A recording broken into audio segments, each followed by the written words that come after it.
नमस्कार बंधुगण आमर एही YouTube channel BK education Odia को आपण मानंकु स्वागत। आपण माने जानिथिबे प्रत्येक विद्यालय को जादू पेड़ी नामक गोटे बाक्स मिली अछि। एही बाक्स रे विभिन्न प्रकार शिक्षणीय सामग्री मान रही अछि।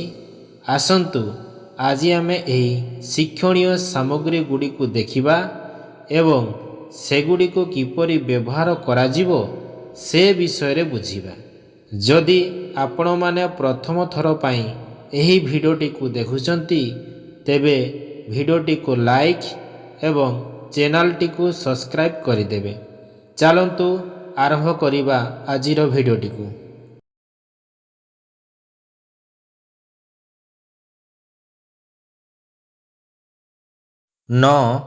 लेसिंग बोर्ड सहित सूता गोटे बोर्ड सहित चारिटी भिन्न रंगर सूतार सेट। शिक्षण कार्य व्यक्तिगत भावे करा जाई पारे।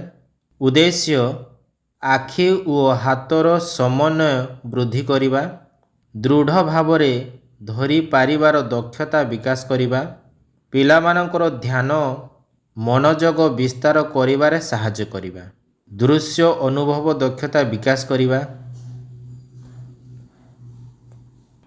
व्यवहार करिबार प्रणाली आकृति सृष्टि करी लेसिंग बोर्ड रे स्ट्रिंग को व्यवहार करी किछि धारणा करी देखांतु। परवर्ती समय पिलामानंकु चारटी रंगर स्ट्रिंग देई विभिन्न अक्षर संख्या और आकृति तैयारी करिबाकु कहिबे। भिन्नता सूता स्ट्रिंग बदल रे सरू फिता दियंतु। आपण मध्य DIY लेसिंग बोर्ड तैयारी करि पारिबे। पुराणा खातार रेजिस्टर कभर पृष्ठा नहीं तैयारी करिबा सहित छोट कणा और सरू सूता बड़ पिलामानंकु देबे। DIY लेसिंग बोर्ड रे विभिन्न आकारर आकृति तैयारी करिबे।